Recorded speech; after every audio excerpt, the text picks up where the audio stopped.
Hey, welcome back to the Disney Plus Everyday Challenge, and today we have Spider-Man and his amazing friends. This is the 1981 classic animated series. It says here it's one season. That is not true. That is, its show is actually 3 seasons long, but it only comprises 24 episodes, and one of those seasons, the second season, only had 3 episodes in it. So there's a total of 24 episodes. Disney Plus only has 23. Let's just say this series is just a tad controversial at times. And while that's the case in more than one episode, they only chose to not include one episode, which features the gang going up against the Red Skull, and there's an awful lot of Nazi imagery throughout it. Let's just say, and I don't know that episode offhand well enough to go if it was like it certainly wouldn't be promoting Nazism, but it's just I guess it's just out of context. It just isn't something they necessarily wanted to include on Disney Plus. Is like let's have a neat superhero adventure that makes light of something that's so incredibly serious. Um, on the other hand, they did decide to keep a very controversial episode, which is literally the third episode of the first season. I did watch the first 3 episodes because I knew this controversial episode was in there, and it's called Sunfire, named after the X-Man Sunfire, and he's Japanese, and he has very much the same kind of powers as Firestar, and well, uh, they're portrayed. He and his uncle are portrayed in a very Asian stereotypical manner with stereotypical accents. It's a little weird, especially since um, Fire, Sunfire is portrayed by a white guy. So, um, and then there's a few other jokes that are not exactly cool. So, uh, it's yeah. There's plenty of write ups and stuff about that on there. So yeah, it's they do give a warning at the beginning of the episode. It lasts about 10-15 seconds or so. It says some depictions of other cultures in this are not good, and they weren't good then. They aren't good now, but they're keeping this in here as a frame of reference, and hopefully it will uh, give you an opportunity to talk about it. There's also a link that you can follow to learn more. So yeah, this is one of those warning episodes. All that aside, uh, this is something I grew up with, and I don't remember pretty much anything that I watched today. I was how many years old when this was on, and it was a Saturday morning staple. I had to watch every single episode. I don't know if I saw every single episode. It was an era before VCRs. Let's just say, at least before we had a VCR that would record everything in case we missed it. And like, oh, I have to go somewhere else, and as a kid, and maybe we can't be there Saturday morning to watch Spider-Man and his amazing friends. Well, then meant that I missed that episode until reruns. So yeah, it's not a great. It's not well animated. It's great for that time. For 1981, it's blowing the doors off everything. But it's by today's standards, this is not good in any way. The storytelling, the voice acting, it has a ton of veteran actors in it. June Foray plays Aunt May. I can't think of the other guys, and I didn't bring it up. But one of them is also plays. I think he plays Freddy from Scooby Doo, Iceman, the same guy.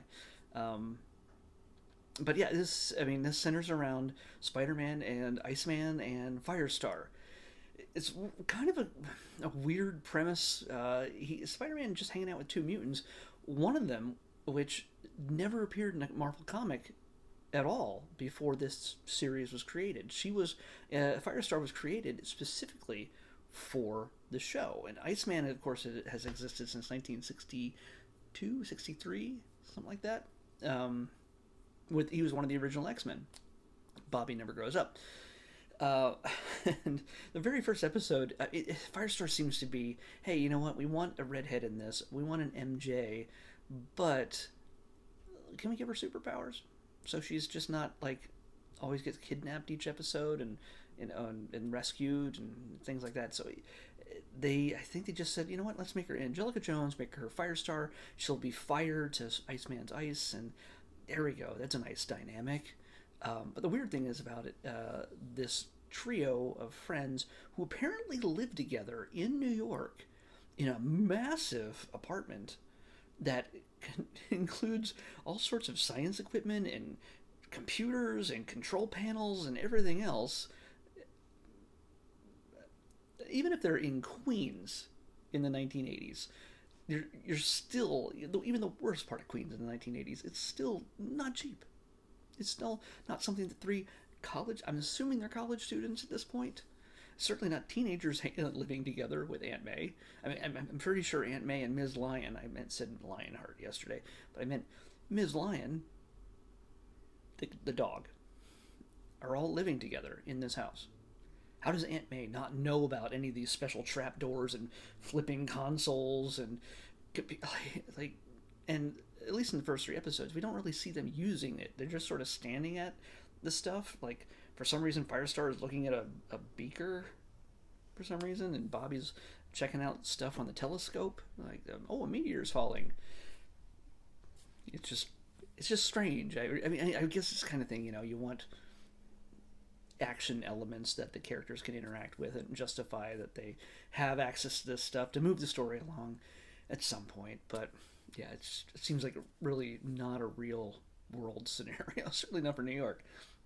But yeah, and the first episode is very strange. I love it that I don't love it, but I love it for the fact that the characters are all dressing up as other superheroes in order to go to a superhero party, like a prom kind of thing, or a dance or something. I don't know, but everybody's supposed to dress up as superheroes. Strangely, Firestar dresses up as Spider-Woman. Iceman dresses up as Captain America, and Spider-Man dresses up as Spider-Man, but with a plastic face mask instead of a full head mask, just to show that it's different. And one of their friends, Margot, I think it's Margot, apparently the niece of Norman Osborn, she dresses up as Medusa. So that's like a deep cut, at least. I mean, for Marvel fans, we know who Medusa is. She's one of the Inhumans. But nowadays, I mean, that's kind of even with the MCU blowing up, and of course there was an Inhumans series that we kind of want to forget, and Medusa's in that. They cut her hair off in the second episode, I think. Can't afford the CGI budget for the hair. She's living hair that it's prehensile. Anyway.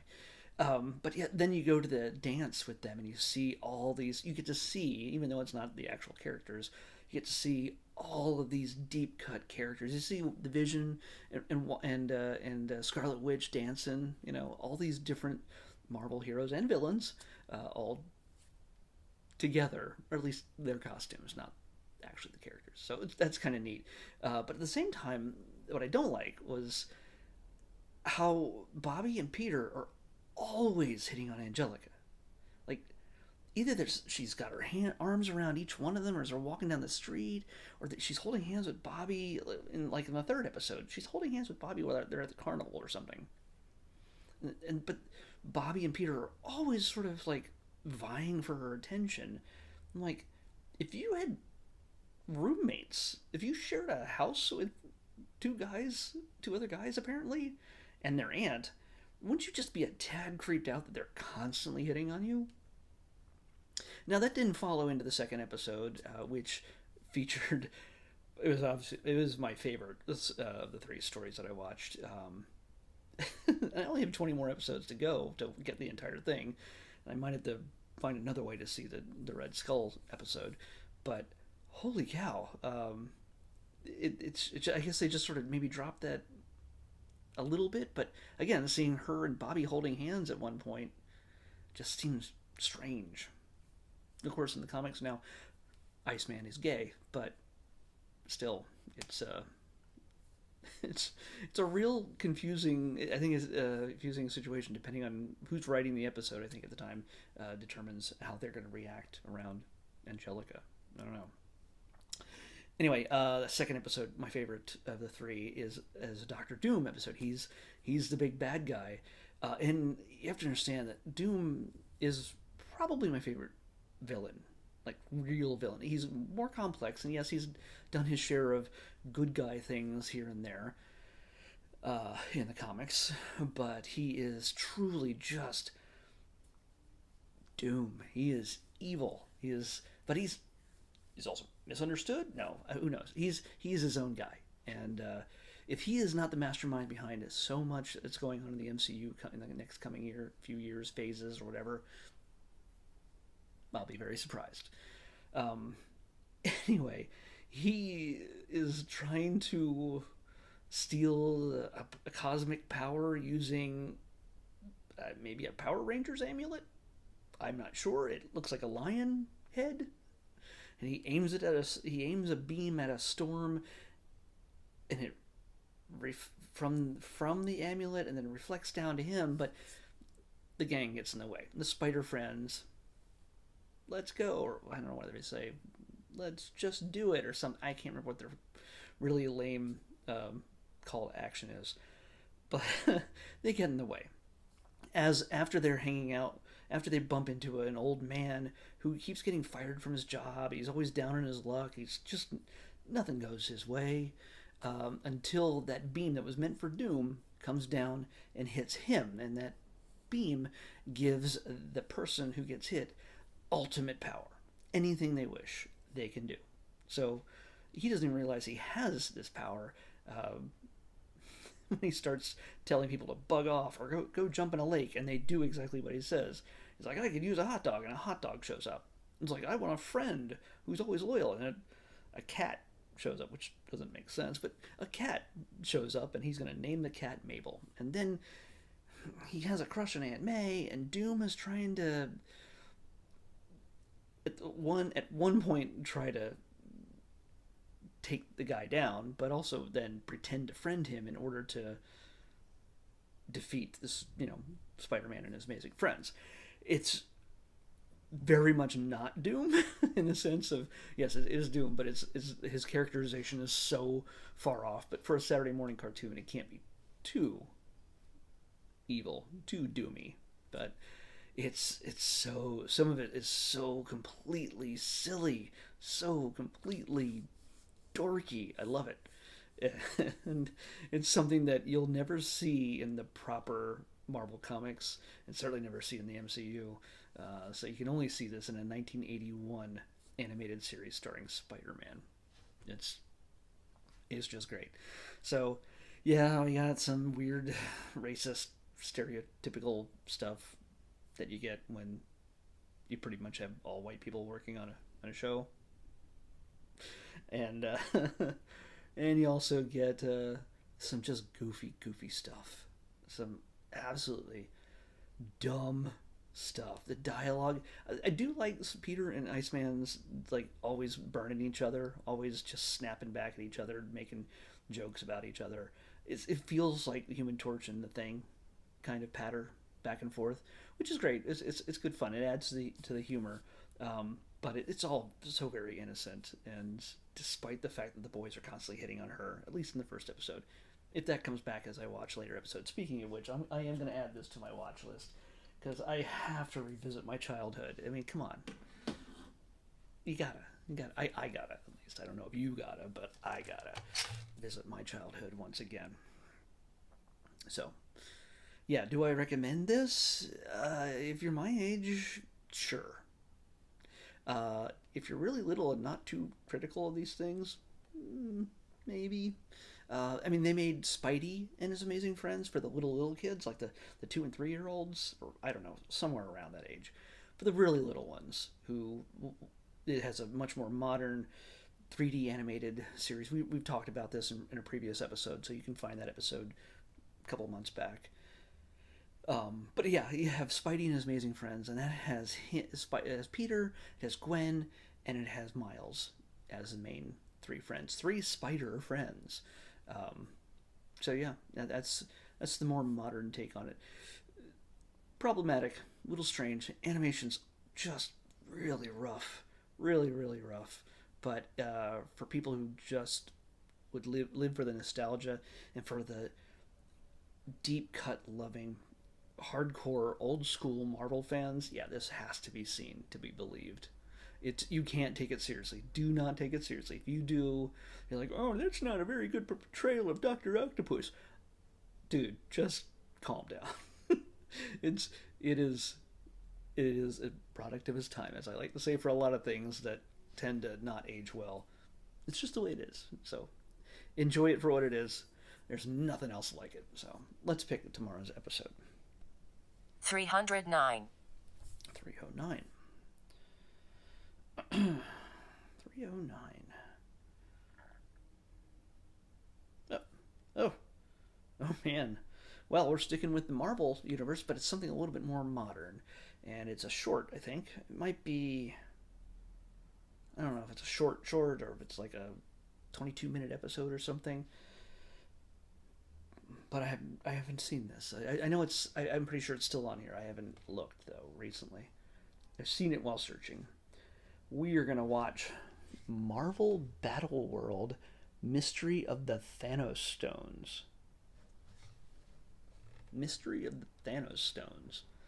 All right.